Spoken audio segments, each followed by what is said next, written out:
Alan, what a guest. What a great way to start it off. I think he really enlightened us with the systems that can be put in place as a business, and also to anyone looking to go abroad to Australia and maybe ply their trade over there. He gave great insights into how it works. Thanks for taking the time to join myself and Keith in the studio. I know we made a bit of a boo-boo this week and we got the day wrong, but we finally got in and we're getting it sorted.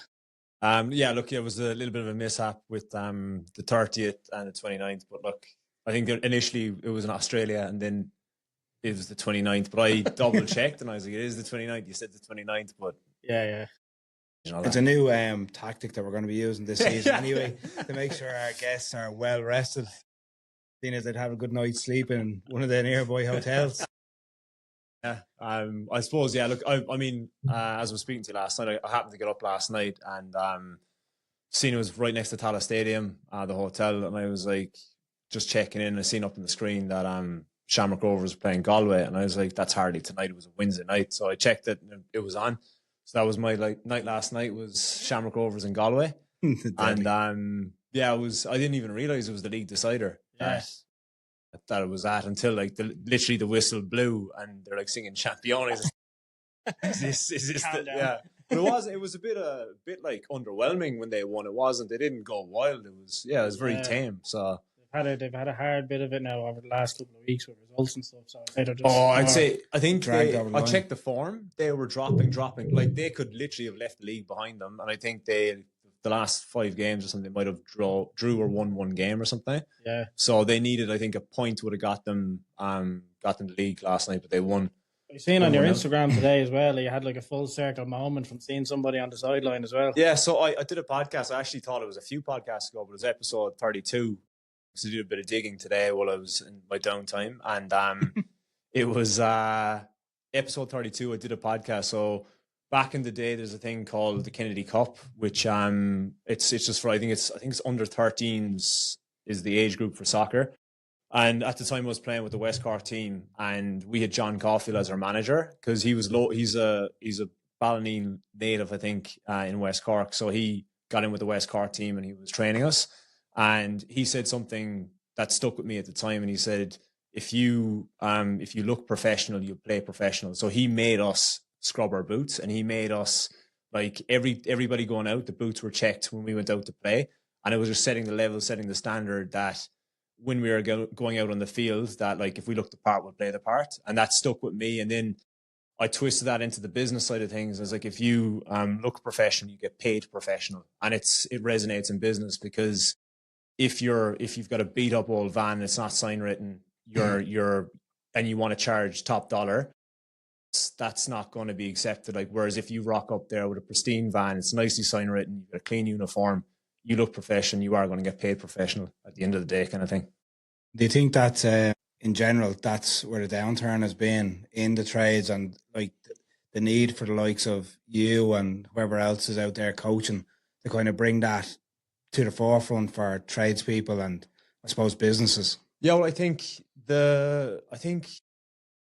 people go through their apprenticeships, and usually it depends on who your boss is as well. Yeah. If your boss keeps their cards close to their chest, all you know is you come into work, you keep your head down, the work miraculously appears, you get paid at the end of the week.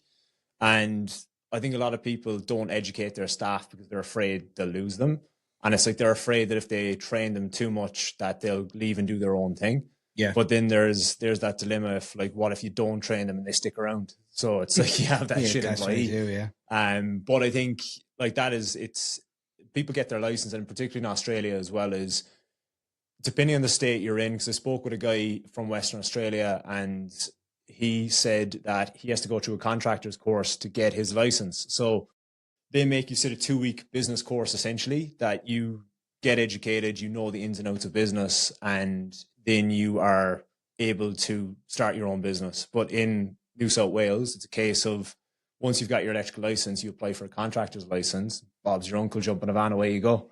And it's like, it ruins the industry as well, because if they don't, like most people just go, I think my boss used to charge X amount, I'm just going to undercut that by a little bit and I'll be right. And it's like, when they don't realize that the cost of doing business, of their insurances, the vehicles, the registration, wear and tear, public liability, workers' comp, loss of tools, loss of damage of equipment, all this comes into play, and they don't realize that that needs to be covered in their hourly rate as well, which they're not even making enough to break even. And as we spoke about before the podcast, praying that the tax man can pull a miracle from somewhere and that they don't have to pay a tax bill. So, but I think the ball has been dropped. Like the ball's been dropped a lot by employers and stuff by not educating their staff and just telling them like what it actually costs for them per hour when they're actually working for their business. Yeah. And it just, they need to, basically get that training. And that's what I'm seeing is guys that are coming working with me,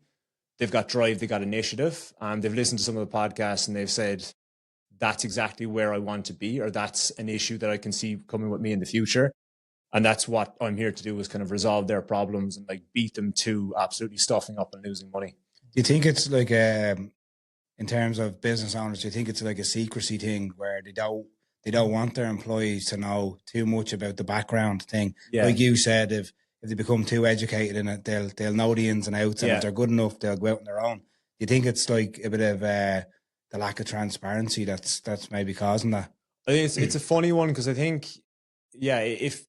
if you give them too much information, but the thing is, I know so many people in so many different businesses, mainly electrical, that are absolute weapons for their company. And I look at them and I'm like, why the hell don't they start their own thing? Mm-hmm. But what I see then is that particular person just likes to go into work, do their 7 to 3 or whatever, clock off, go home to his family and kids, and not have to worry about quotes, invoices, all the business stuff that go on in the background.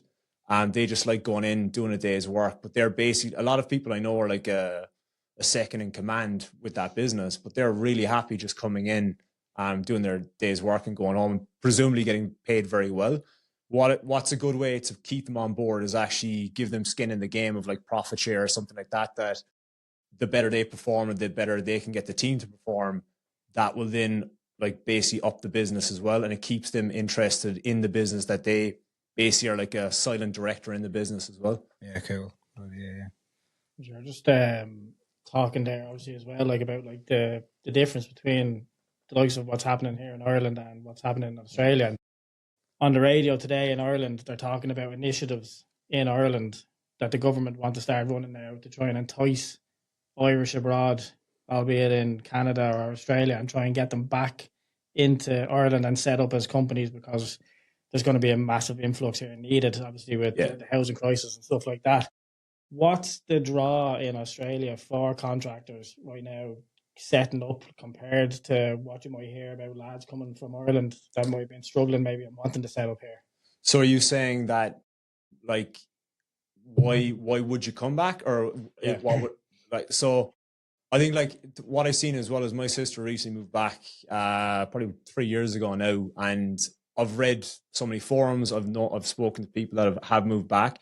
They don't make it easy to move, for people to move back from Australia. They do not make it easy. There's like, your insurance goes through the roof because you haven't been named under your parent or something like that for many years. You're just seen as somebody that's starting from scratch, and it's hard enough for somebody living here to get a mortgage, not to mind somebody that just moves back to get a mortgage as well.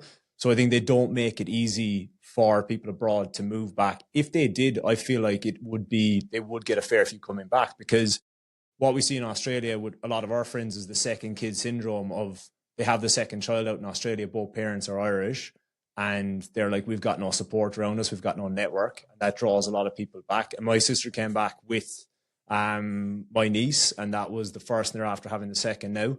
And it was purely, a lot of it was the support network around them as well, just to have like a pair of hands and just to give them a helping hand getting back. Do they feel forgotten over there in a sense, as an Irish abroad? Yeah, it's a small world, because there's so much that sort of keeps us tied together abroad. Like, but at the same time, like what you're saying, to come home, you feel like you're a forgotten citizen. Yeah, it's funny because like it's very hard to describe it, but anybody that's lived abroad for a number of years, for me now in particular, I'm gone 15 years, and I've got this. It's what I would call torn of like, where's your home? It's like Ireland will always be my home. I went out there at 22. I'm now 37, and that's my adult years have been there. Like all I like know and do in the workspace out there is like I wouldn't know what to do with myself coming back here. Even if I was like I'd do electrical day in day out in Ireland or in Australia. If I was to come back and do it in Ireland, I would be rusty as anything. Like I wouldn't know the first thing about the regulations. I'd have to sit down. Somebody would have to show me how all the new regulation stuff work again. But it's a strange feeling that now I feel torn. When I come back, my mates are my mates. They're the best in the world, and I'll meet up and it's like I was never away. But at the same time, like I've missed 15 years of their, events, weddings, all of that. And I've missed stuff like that I won't get back again. Even family stuff, like I've missed weddings and stuff like that as well. And just events in the family and big milestones that, it's weird and you miss those things, but like that's what you sacrifice to live over there. And my wife and I have a fantastic life there now, and we're very grateful of that country, that it's a fantastic country. And I think if you work hard, anybody works hard, they put their head down, the opportunity there is massive, I think. What was the idea or the draw of going to Australia? Was it purely to go and work, or was it was the aim to set up a new life for yourself, or was it just see how it goes type of thing? I ran from the GFC. I straight up, I was working in, I did my apprenticeship here in Ireland, and that was from 2005 to 2009. At the end of 2009, things were getting, like 2008, 2009 was getting very bad. 2007 was really the decline with the recession. And I then, at the end of 2009, I was offered to go to Germany to finish my apprenticeship. And that was basically Voss, now Solus, had an agreement with the German government, and it was they paid half the wages each or something. So we went over to Cologne, and there was 12 of us, and I managed to niggle my good mate Con in with me as well. So one guy, once I got my results in from Voss, say I passed, I was straight on the phone to say, like, I want to go, like my results are in, like, what's the next step? She goes, oh, that's brilliant, because one of the other electricians failed, and I knew my buddy had passed, and I was just like, are you looking for another lad? Rang him, and he was like, yep, I'll go. Just two of us jumped. So it was great crack. Like, Germany was brilliant. It was just the experience. It was just 12 Irish guys, and we stayed in a hostel. We had the hostel to ourselves, but it was just 12 of us in there. Made some really good friends in there, and it was an excellent experience. But what happened then was that all ended. I went back to Ireland, and it was still tumbleweeds in Ireland. I then was working with a guy, and he said, I've got a mate out in Australia and Sydney. You should go out there for a crack. And I was like, all right, let's check this out. So he rang his mate, and he was like, yeah, there's a job out there. I got back onto Con, and I was like, let's go. I was like, will you come with me? And he was like, yeah, I'll go. So he rang his mate, you have 2 jobs. And he's like, yeah. So we just packed our bags, got our visas, went out there completely blind, no accommodation. Got out there, like literally went to a pub that said accommodation over it. Like, went up to the counter, like, we'd like 2 rooms, please. And they were like, we don't do accommodations. Like, could have fooled me. It's like, it's over the door. But that was actually the Cock and Bull. You probably heard of that bar. That's now flat, and they've changed it, but it had accommodation over it. And 2 idiots, like green as the grass outside, just trying to get accommodation. But then point in a bed, yeah, exactly. But then yeah, we settled that day. The next day we rang the guy that was meant to be our contact, and he had no work, and we're across the world. So we're just like, fuck. What's the process of arriving, finding your feet, being a bit sort of, maybe starstruck as well with the size and how fast things move over there, but then you get the bit of a shock where somebody tells you there's ARTC licenses that need to be got, there's money that needs to be spent in order to actually work as an electrician. I think to be honest, I was scared. I was massively overwhelmed. When we landed, I was like, what the fuck have we done? Like, I was just like, we're across the world. We don't have any job. There was panic. Like, me and Con were just trying to find work and stuff. And like, we were looking at Seek and stuff, which is like to find a job or whatnot. We're looking at that, trying to get work, and like nobody would look at us because we didn't have an electrical license, and we're backpackers or whatever. So no one would look at us, and we just fell in with like a labour hire company. And like, I won't lie, the first year or 2 were shit in Australia. It was just overwhelming. Like, it is like, do we have work next week? Like, what company are we going to work with next? How long is the work going to last with with them.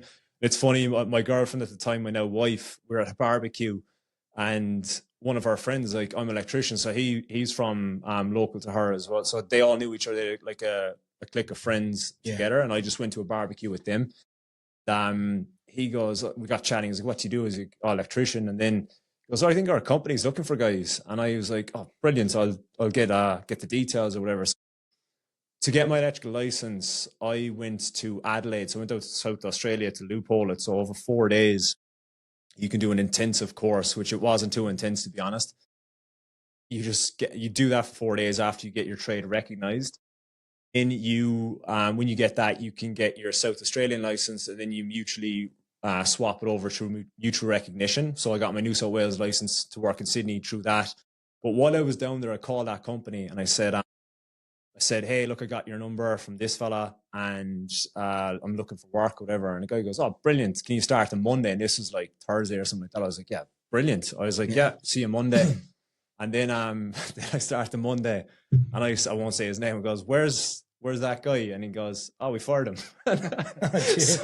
So basically I took his place. And that week then, I think it was the very first day I worked at that company. I'd played around with cars a lot when I was growing up, and I knew like the basics of car electrics. And I was working with a guy, he's a good mate of mine now, Swaney, and he was really stressed out with the van. So his van was, I think the brake lights were staying on and they wouldn't go off, and they had to bring the van to the garage to get serviced. He was in the middle of this job trying to get it finished.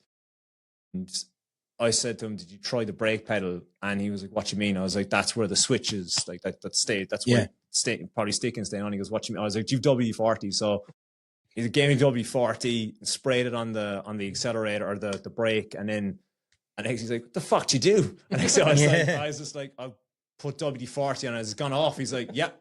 And he's like, fuck yeah. And then like that week I think it was like the next day I was asked would I like sponsorship. So they were like, let's tie this guy down. Then I ended up working with that company for 4 years, and it was a great company to work, like good crew, good guys, good laugh, and spent 4 years with them. But yeah, I've always wondered, just for, so say you get your license over there, and you're talking about, different aspects of, say, Adelaide or Perth or wherever it is. What's the difference between having a license in one province to another?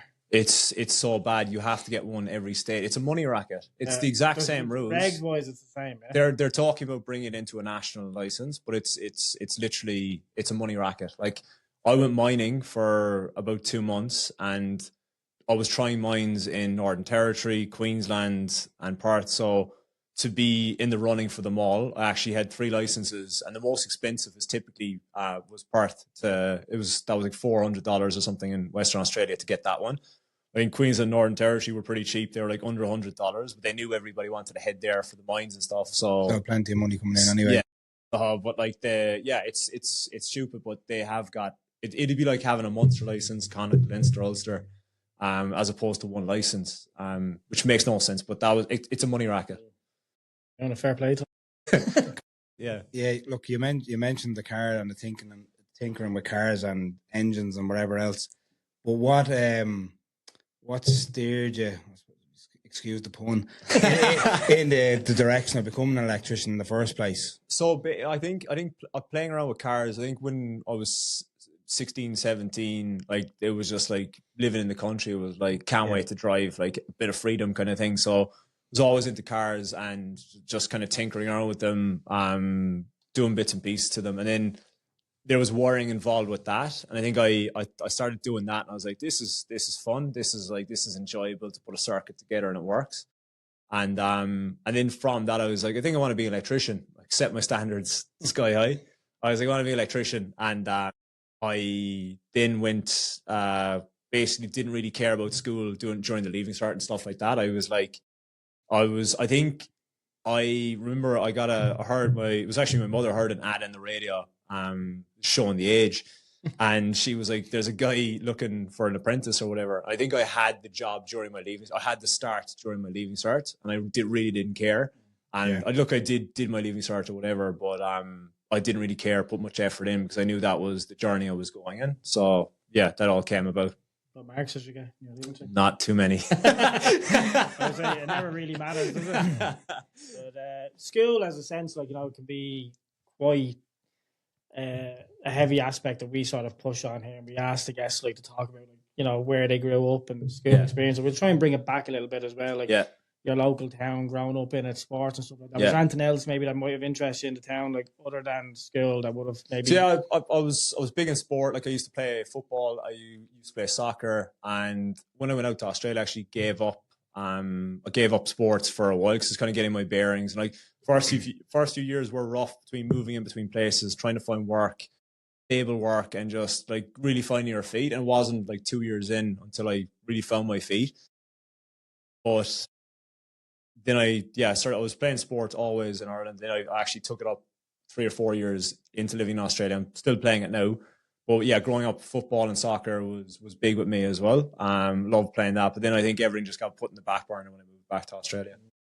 It can be a door opener as well, sports, but also just for mentally as well. Because I think for anybody who finds school to be not their cup of tea, I think it's great to be able to have something else like in their day to day or week to week, like the likes of sports, to keep you mentally sound, Yeah, because I think like a lot of my friends now are good friends, are basically networked and met them through sports. And yeah, it's like a mafia as well in some places where you go. Because I think New York and Boston are huge in the football scene, that if you play football, they'll find you a job and all that. It's very similar in Sydney as well. Football and hurling is huge. That if you are a good hurler or footballer, you actually just give a shit and you play with them. They'll look after you, and it's a little clique as well. But always enjoy playing the sport. It must have been like a thing where you see sports as a staple within, say, Irish culture as well, and people are looking at the GA, and like we see people, like, it's obviously you don't get paid for the GA over here, like, so it's all about the heart and getting into it. And you'll see lads playing GA, like in, like you said, America and down Australia with the Aussie rules and stuff like that. Like, so there's definitely a different aspect to the sport, I think, within Irish people compared to anywhere else in the world, to try and, sort of interlink with each other. But is that something as well where you're thinking of, you're down in Australia, you're networking with Irish guys, you're trying to, try and keep a bit of home as well within your heart, like, and eventually you go into thinking, right, I'm going to go out on my own now, I'm going to set up my own business over there. And a little ode to home then as well. You're thinking, right, I've got to call that business West Cork. Yeah. On the other side of the world. Like, yeah. So I think West Cork is somewhere that like it holds deep in my heart. I did want to bring that across. But I think, it's a lot of the guys, like, it's funny how you kind of, when you first go to Australia, or I think a lot of people do it, I think Aussies do it as well when they go to like London and stuff, they go straight to an Aussie bar. Like, our haunts were just like Irish bars, Irish community. But as we got older and like the holiday ended and we became, professionals and like had to go to work and stuff like that, and actually show up, was like, we ended up kind of moving away from that scene as well, in Sydney, and just moving into the inner west a bit away from your Bondis and Coogis and stuff. And I think like, it's sad because you get such good friends. You build up such good friends with the Irish, and then slowly they'll drop off, like one by one. They'll start heading home, or it's a very select few that will actually stick around. Particularly with kids. Kids are really what's going to determine their, like, the strength, that if they can stick it without the network around them as well. Would you have noticed, though, with the name West Cork over there, like I say, like with the sports and obviously, with the networking and stuff, that people might like sort of get drawn to the Irish family or the Irish friends, that if somebody was looking for an electrician and you're an Irish couple or you're an Irish group over there, you see West Cork, you're going to give that lad a ring. Yeah, it's funny, the amount of Cork heritage with the Aussies is crazy. Like, a lot of people do pick it. Like, they'll end up like, either I'll have the job and I'll be in the door and they'll be like, what part of West Cork are you from? And I'm like, see, what the crack is. And, or else, like, I was sitting having coffee the other day and one guy was kind of staring at the van, old Aussie guy, and he walked along and he goes, he said to me, he goes, is the boss from West Cork? And I goes, I am. And then he goes, oh, what part of Cork? And he was buzzing. He was like, his like grandfather was from like Kinsale or something like that, and he was like all about West Cork and stuff like that. But like, just a bit of nostalgia for him. But it's crazy. It's like so many people I've worked for like have huge Cork heritage in them from Australia. So it must have been where all the convicts came from back in the day. Well, come here. Obviously, your early experience in business over there probably led you to what you do today. But what were the first initial hurdles that you had to overcome when you started your business over there? So when I started the business, I started literally from zero. Like that's the thing is when you're in Aussie and you start a business, same as here. If you start an electrical business here, it's like your family will know people, your friends will know people to say like, hey, they're starting a business, like throw them a bit of work, or, you know, there'll be something you'll pick up.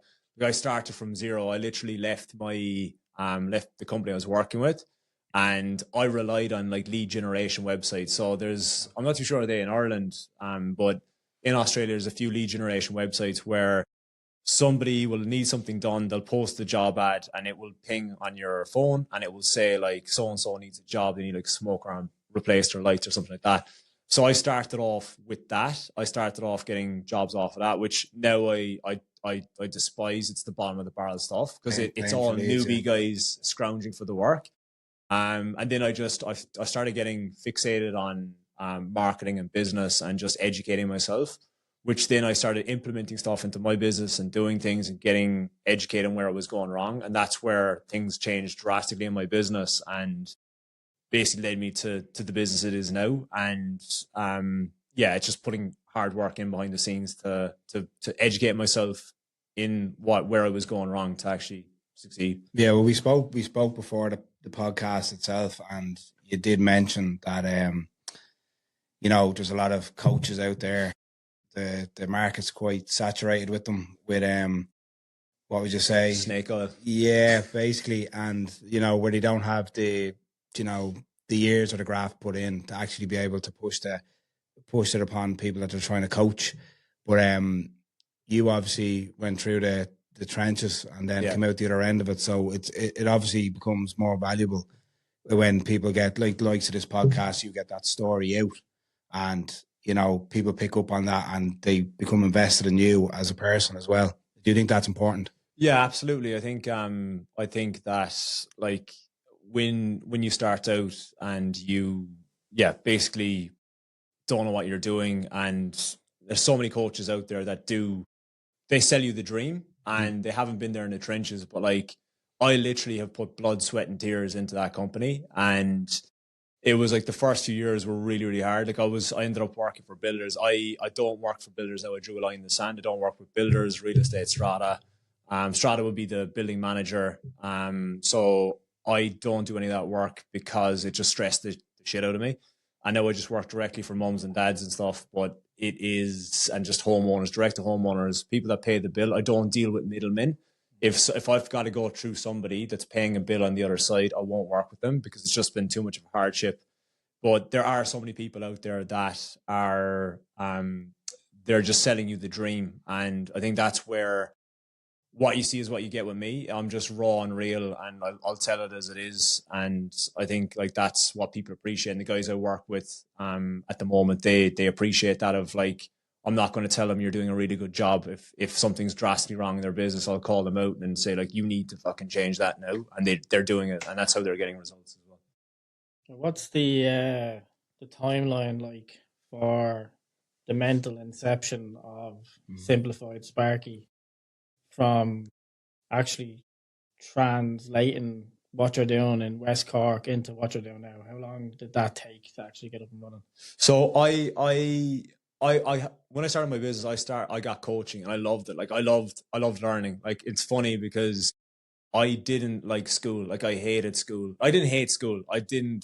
School it's taught badly. I feel like the system is built to help you work for the system, that it suits people that can suck in huge amounts of information, store it in their brain, and then regurgitate that onto a page come exam time, which that wasn't me. And I think that's where it goes wrong, is like, I never liked like business studies or anything like that. And in hindsight, I probably would have loved it if it was taught better, or as like if it taught you to be more entrepreneurial.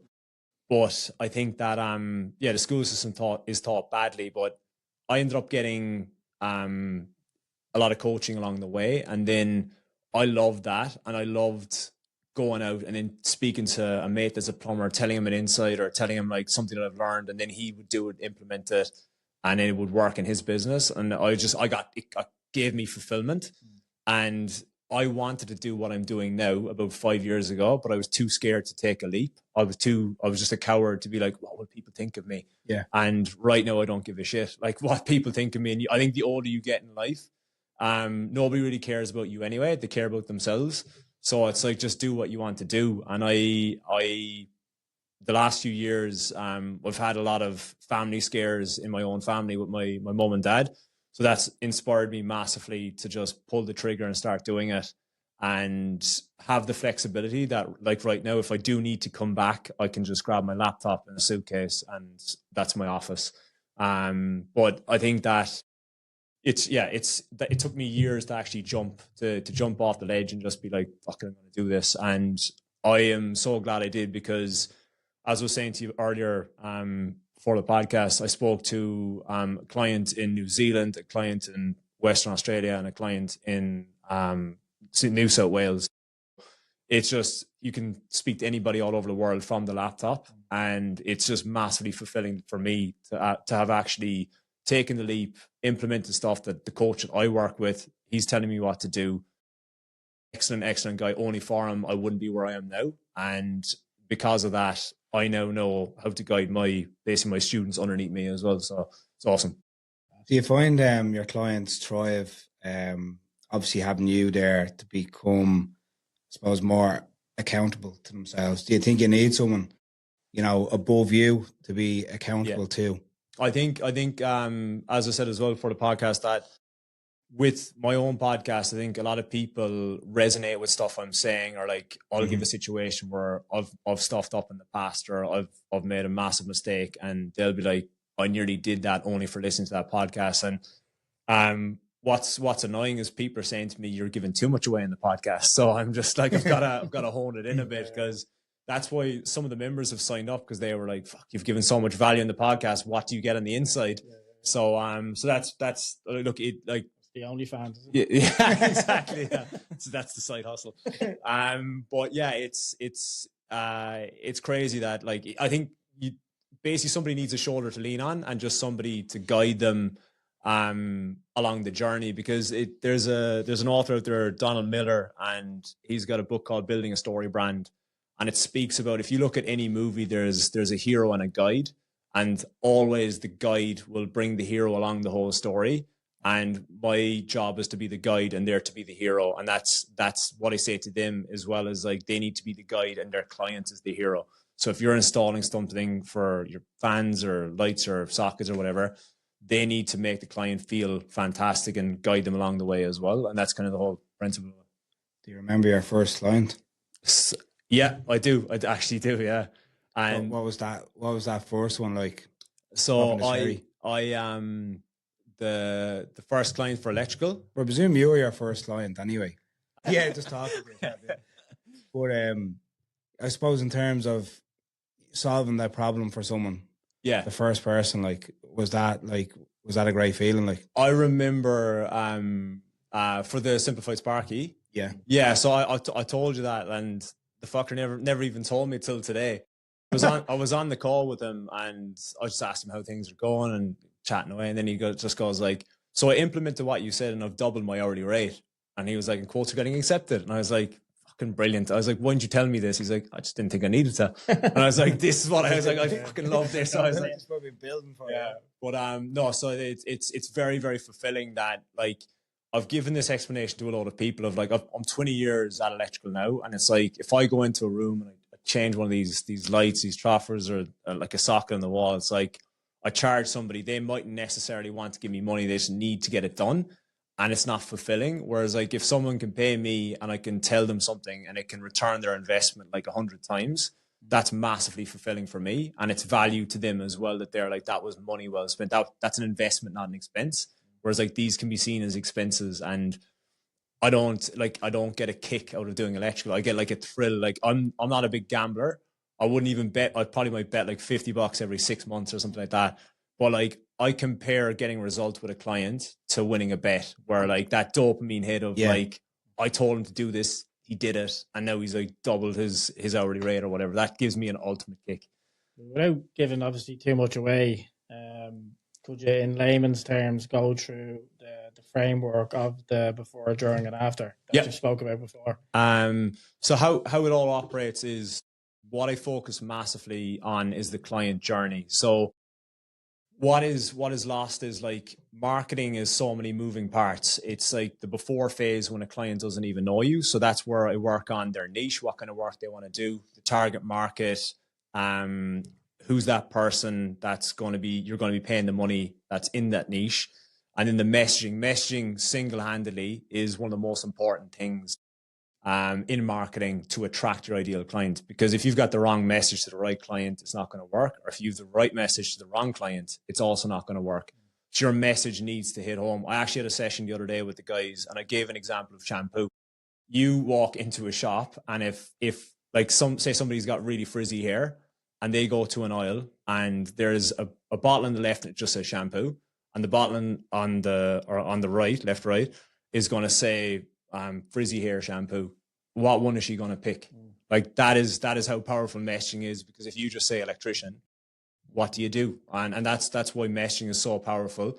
So that is the before phase, and now you're starting to get that all together. Now next it moves on to the during phase, which is your media. So your website, your socials, any flyers, brochures, stuff like that. That's your media. So then we focus on where exactly you're going to spend your time, because a big mistake is people go, let's do TikTok, let's do Instagram, let's do this. It's like, you only need to focus on a few core things. To be honest, in Australia, your website and Google Business Profile are the top two. Your Google My Business, whatever it's been called now, they're the top two things to focus on.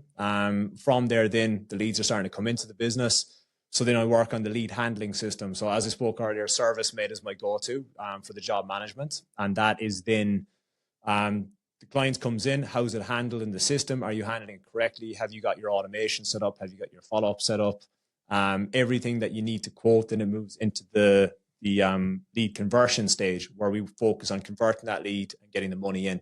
So that's all the necessary credibility you need to attach to the quote, how you deliver everything as well. So what I pull a lot of guys up on is they'll sign up to a platform like Xero or even ServiceMate, and they won't alter the generic template. It will just say like, dear madam, sir, here's your quote attached. I'm like, that bit alone is massive, that if you alter that to tailor your ideal client, it just makes you stand out as a point of difference, and the authority and stuff as well that you have to attach to that, even down to how to price and quote. I cover that as well. So I think you had a post on this actually recently on your Instagram, that hourly rate versus fixed pricing. Like I only do fixed pricing.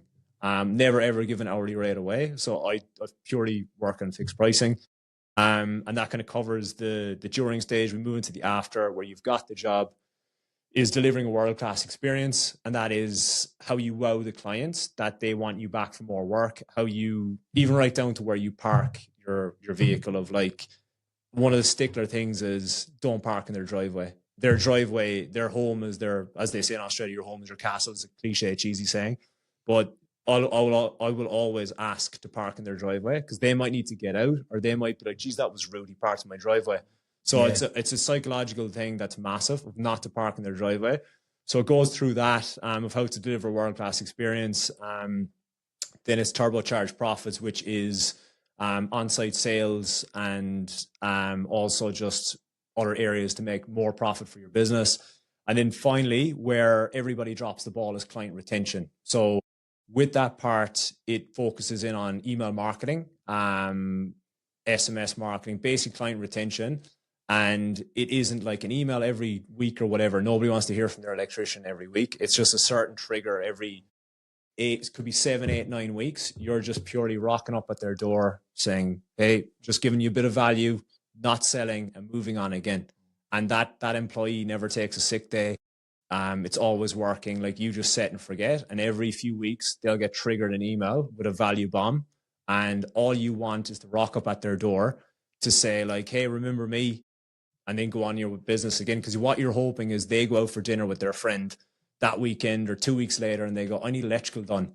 And you're top of mind straight away that they're like, you need to get this electrician. They're really good. They always give me information. They did a great job in our house. And then that's basically the whole system. So it's about there's a lot of moving parts, but it's a full flywheel. And why it's a flywheel is the client retention basically puts them back into the system. So it goes around again. That's where everybody drops the ball, is they don't plug in the marketing nurture system at the end. I need to go. I was just I'm saying. going to send a few emails. I'm sweating here. Because so if you don't stay in front of your clients, the next guy, or they'll however they found you. I know here, like particularly rural with me, it's a lot of word of mouth. So I've got two very successful mates that are plumbers, and they don't have a website or anything. They just roll off word of mouth. They don't need a website. But like cities and stuff, you move to cities, you move to Sydney, you move to London, you better be in front of your clients, because they're just going to go, I found that last guy through Google, so they'll go back onto Google, electrician, suburb, whatever. Next guy comes in and you've just lost that client. That could have been hundreds of thousands. Yeah, no matter how placement, isn't it? Like you as the contractor is the product. No matter how good you think you are, like, you know what I mean, there is always going to be someone that's better than crafty bastard, like some wizard. One of my clients.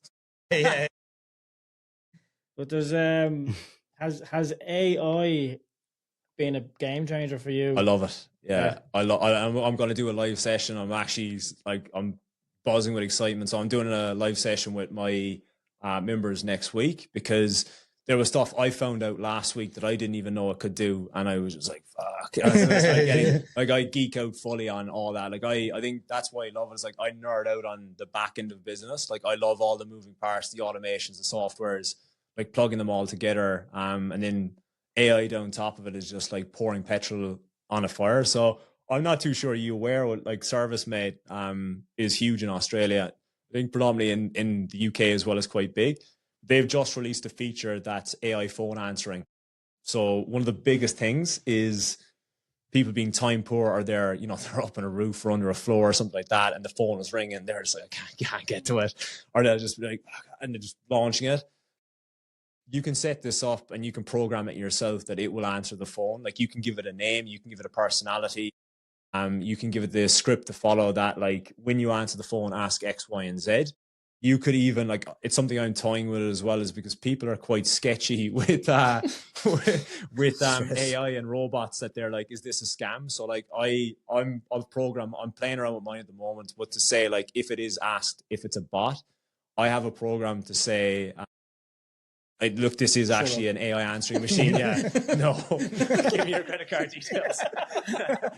But it will say, yes, this is an AI answering service, but rest assured I'm smarter than Alan. So I'll put it, so it kind of like disarms the situation. Yeah.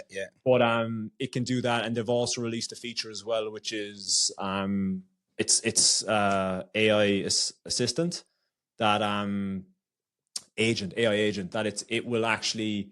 At the moment, I've got a virtual assistant in my business that's based in the Philippines, and she comes in for a few hours a day, and she does little monotonous things in the background, like emails, move stuff around, follow-ups and stuff like that can't be automated. They've now developed something that is basically going to plug into ServiceMate. It's there, but I'm on the wait list for the trial of it.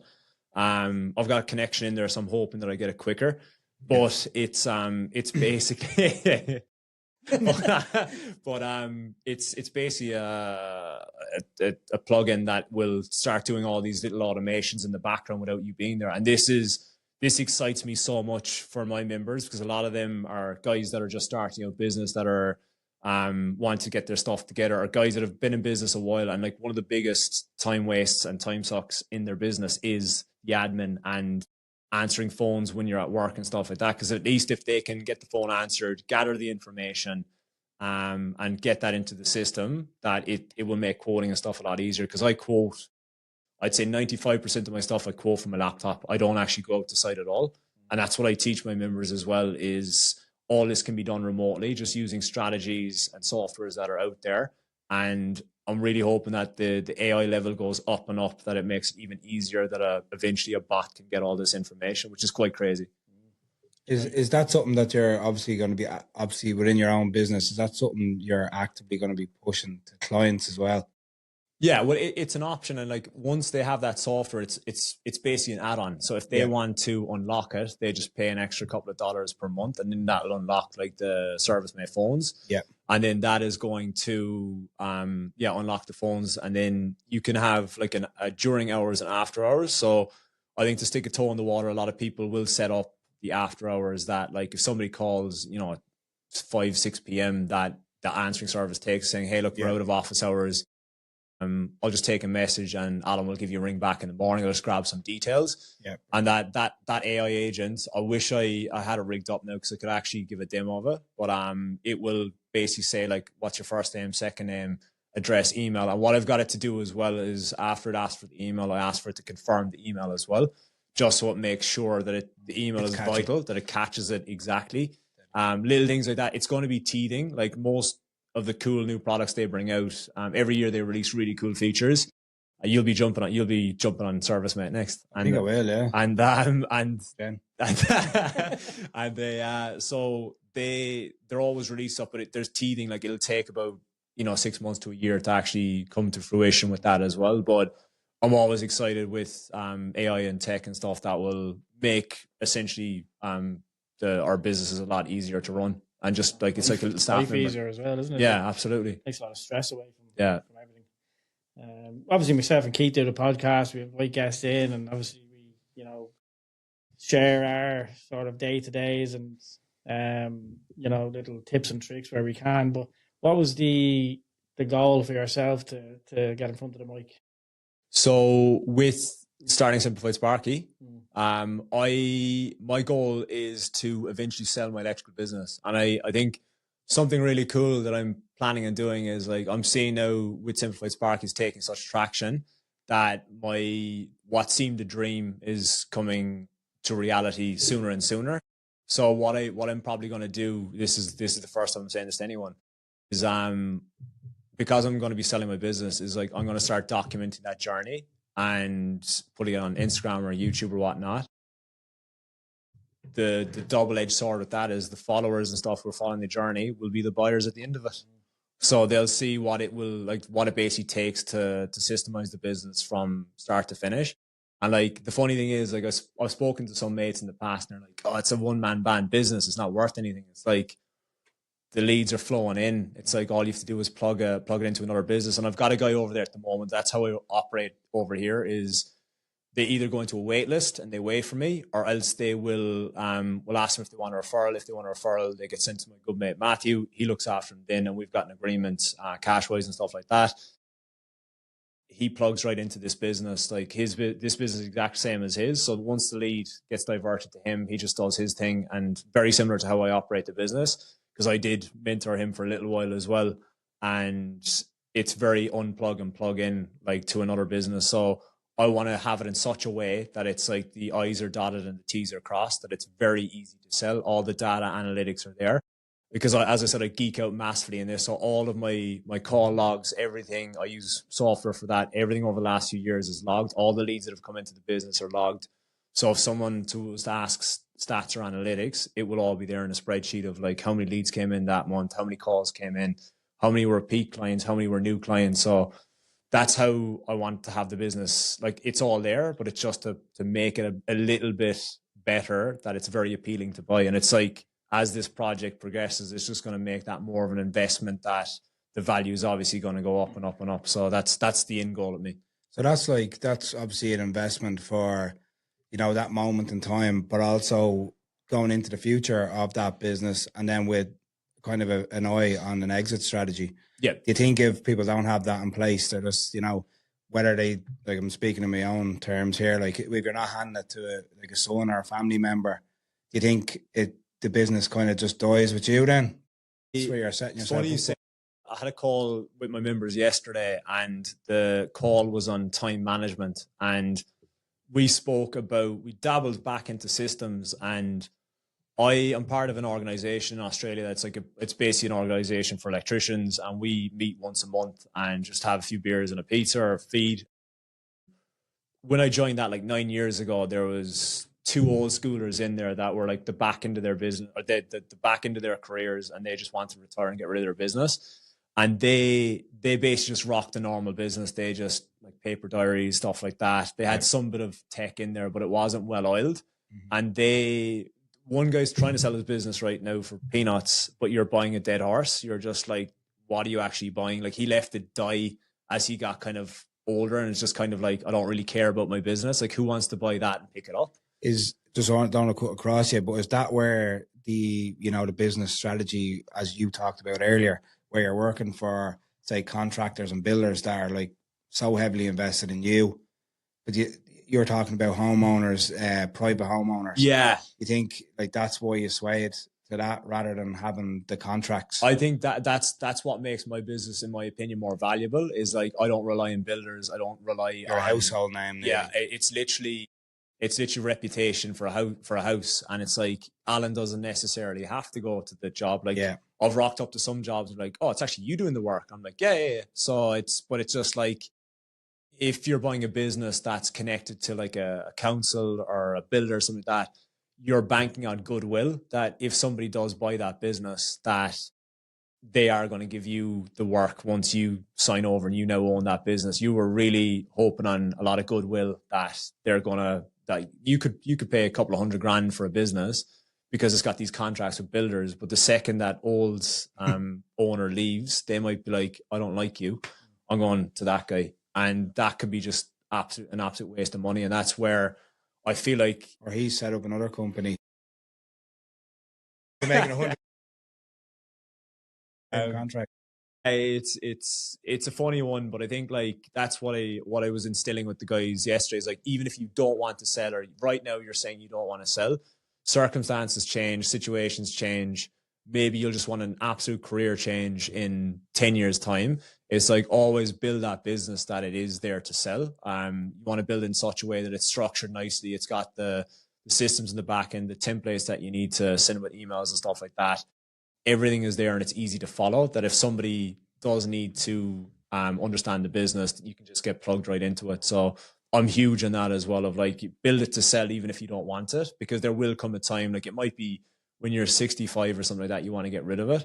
At least it will be worth a lot more money than just like, as you said, it will just get wound down. It'll essentially just get wound down. Yeah. And it will die, or someone else will take your contacts, and your name and your pride is just squished.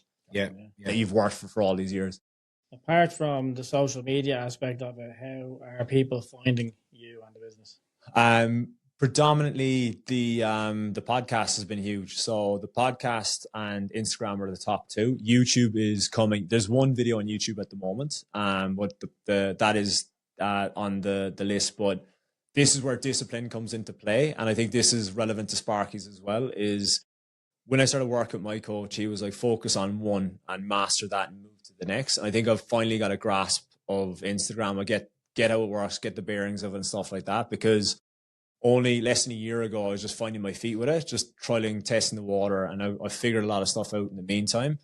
But I'm focusing predominantly a podcast 100%. That's where I started, and the Instagram then to promote as well. But there's a lot of untapped resources there, because I haven't even hit Instagram or TikTok and YouTube yet, which I feel will be massive. So that's in the pipeline as well. LinkedIn a big thing in Australia. It is, but like it wouldn't be for me. I could try it, but it's like, it's more so just like professional. It's wanky. I don't like it.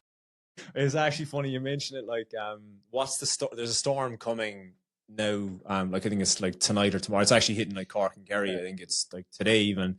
But I'd seen it was like a skit on Instagram just literally today, and the guy was like, yeah, mate, just want to give you a call about that post you did on LinkedIn comparing like Stormophilia to running a business. It's like, really good post, man, solid. And it's just like, that's the kind of shit that's posted on LinkedIn. And I'm like, it's too wanky for me. Like, I'm just like, it's not my party. I'm 5 years in business. Yeah. Congrats. Like, Alan likes this.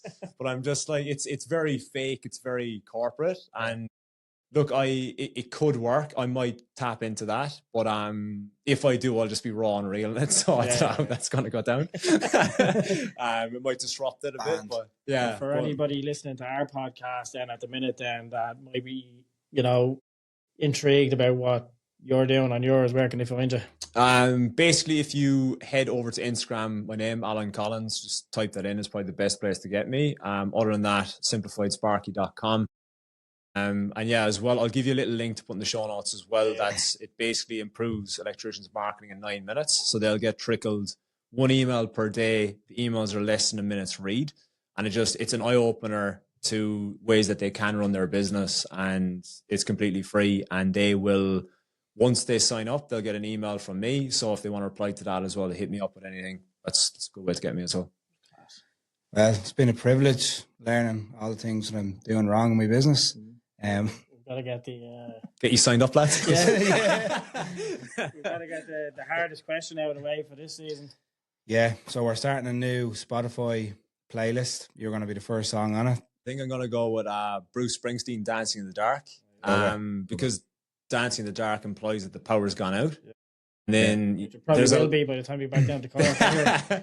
And there's a line in it that says, "Can't start a fire without a spark." So that's turning the power back on with a Sparky. I'll go with "Dancing in the Dark," Bruce Springsteen. That's what most business owners are doing at the start as well. In the dark. Thanks so much for having me on. Honestly, it's humbling, and it's weird to think that a few months ago I wasn't doing any of this. Like literally less than a year ago, I wasn't doing any of this, and to end up in my home country on this podcast associated with trades it's actually overwhelmingly, it's been fantastic. We're delighted to have you. Thanks, lads. Cheers.